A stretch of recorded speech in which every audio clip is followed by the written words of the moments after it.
अस्सलाम वालेकुम friends, smart travel and visa guide channel में खुशामदीद। आज हम बात करते हैं यूरोप का एक कंट्री है जिसका वीज़ा कंपैरेटिवली बाकी कंट्रीज के निस्बत बहुत आसान है। इसकी प्रोसेसिंग टाइम भी शॉर्ट है और इसकी ट्रैवल हिस्ट्री के पॉइंट ऑफ व्यू से एक बहुत ही इसकी इम्पोर्टेंस है।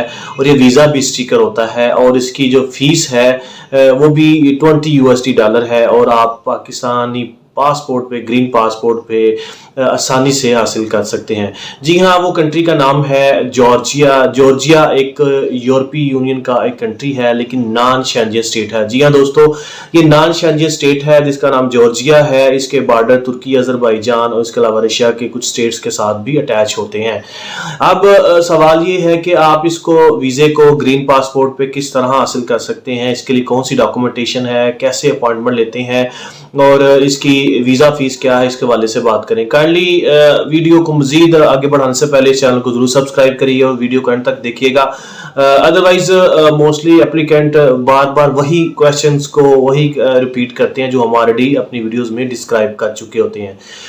सबसे पहले बात करते हैं इसकी एम्बेसीज की। एम्बेसी इसकी पाकिस्तान के अंदर मौजूद नहीं है। अनफॉर्चुनेटली जॉर्जिया की एम्बेसी पाकिस्तान के अंदर मौजूद नहीं। पाकिस्तानी रिपब्लिक और पाकिस्तान कंट्रीज़ को, सिटीज़न को, नेशनल्स को ईरान के अंदर जो जॉर्जिया की एम्बेसी है वो एंटरटेन डील करती है। जी हाँ दोस्तों, अब इसके अलावा अगर अब इसकी प्रोसेसिंग, इसकी वीज़ा एप्लीकेशन की बात करें, सबसे पहले आपने जो ईरान के अंदर है जॉर्जिया की एम्बेसी, उससे कांटेक्ट करना है थ्रू ईमेल। ईमेल एड्रेस आपको स्क्रीन पे भी और डिस्क्रिप्शन के अंदर भी प्रोवाइड होगा।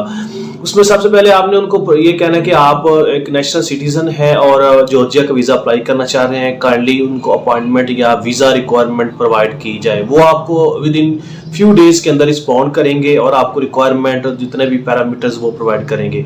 इसके अलावा आप उस ईमेल के अंदर वेबसाइट का लिंक भी होता है, या आप इंडिपेंडेंटली उनकी वेबसाइट के ऊपर लिंक पे जाके आप ऑनलाइन फॉर्म अप्लाई करेंगे। जी हाँ दोस्तों, ऑनलाइन एप्लीकेशन आप लॉन्च करेंगे। ऑनलाइन एप्लीकेशन के करने से पहले आपके पास कुछ डॉक्यूमेंट्स, कंडीशन मौजूद हो। आपके पास एक प्रॉपर वैलिड टूर प्लान मौजूद हो, आइटनरी प्लान हो, फ्लाइट बुकिंग हो, होटल रिजर्वेशन हो। इसके अलावा आपके पास इंश्योरेंस वगैरह मौजूद हो। आपको आइडिया हो कि आपने कितने दिन का प्लान है और कितने दिन वहाँ पे स्टे करना है। होटल बुकिंग और फ्लाइट रिजर्वेशन और इंश्योरेंस, ईच एंड एवरीथिंग आपके पास रेडी हो। जब कंप्लीट होगी तो आप उस फॉर्म को फिलअप कर सकेंगे। जब फॉर्म फिलअप करते हैं तो वो ऑनलाइन सबमिशन हो जाती है। जी हाँ दोस्तों, जब ऑनलाइन सबमिशन हो जाएगी आप इनको फिर रिक्वेस्ट करेंगे अपॉइंटमेंट के वाले से। अपॉइंटमेंट जब आपको प्रोवाइड कर दी जाती है वो भी एक टाइम फ्रेम के हिसाब से होता है कि आपने एक कंट्री से दूसरे कंट्री का वीज़ा लेके वहाँ पे एम्बेसी के अंदर आना है, तो एक गैप होता है। आप अपनी भी टेंटेटिव डेट्स उनको प्रोवाइड कर सकते हैं कि मुझे इस डेट को काइंडली अपॉइंटमेंट प्रोवाइड की जाए, लेकिन शर्त यह है कि आपका जो टूर प्लान है वो उससे कोलाइड ना करता हो, उससे कंट्राडिक्शन ना हो।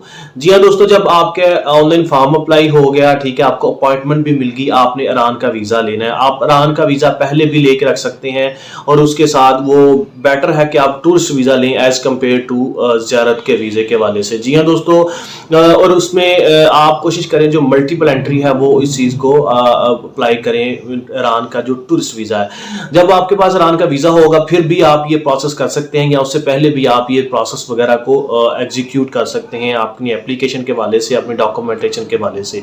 जब आप ईरान चले जाएंगे वहाँ पे आपने ईरान में जाने के बाद फिर अपनी जो USD dollar 20 USD 20 USD dollar वहाँ पे मिली बैंक है वहाँ पे डिपॉजिट करनी है, और डिपॉजिट स्लिप और जितने भी आपके डॉक्यूमेंटेशन है जो पेपर फॉर्म के अंदर मौजूद है वो आपने एम्बेसी के अंदर लेके जानी है, जो कि आपको रिक्वायर्ड जो उन्होंने टाइम फ्रेम दिया है, जो रिक्वायर्ड अपॉइंटमेंट का टाइम है उस वाले से।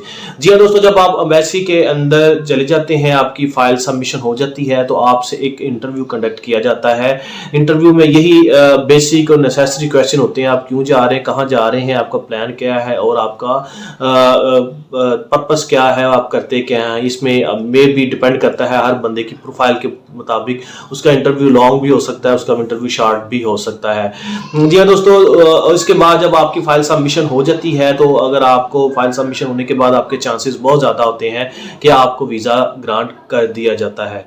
आपको विद इन 10 डेज के अंदर अंदर आपको थ्रू ईमेल के जरिए थ्रू ईमेल इन्फॉर्म कर दिया जाता है कि आपका वीज़ा अप्रूव हो गया या नहीं। अगर आपका वीज़ा अप्रूव हो गया तो आपको फिर जो पासपोर्ट है उसकी सबमिशन के लिए इंटीमेट बताया जाता है, इंटीमेट दिया जाता है कि आप पासपोर्ट सबमिट करें ताकि उसके ऊपर स्टिकर वैलिड वीज़ा प्रोवाइड किया जाए।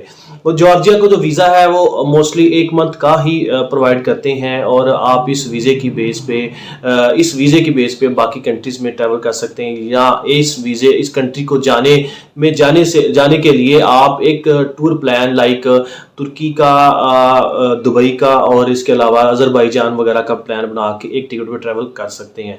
ये दोस्तों ये स्टिकर वीज़ा है, इसकी डॉक्यूमेंटेशन इतनी स्ट्रिक्ट नहीं है और इसकी वीज़ा रेशो भी पाकिस्तानियों के लिए ग्रीन पासपोर्ट के लिए एज कम्पेयर टू अच्छी है। और अगर आप यूएई में रहते हैं और आपके पास एमिरेट्स आईडी है, या आप सऊदी अरेबिया में रहते हैं आपके पास इकामा मौजूद है, तो यूएई एमिरेट्स आईडी वालों को पहले पाकिस्तानियों को वीज़ा फ्री एंट्री थी, लेकिन अब पाकिस्तानियों को वहां से भी वीज़ा हासिल करना पड़ता है। और इसके बाद अगर आपके पास सऊदी अरेबिया का इकामा मौजूद है तो आप इकामे की बेस पे वहाँ पे सऊदी अरेबिया के अंदर इनकी एम्बेसी है, पाकिस्तानी, इंडियन या बंगाली या नेपाली नेशनल्स वगैरह वीज़ा वहाँ पे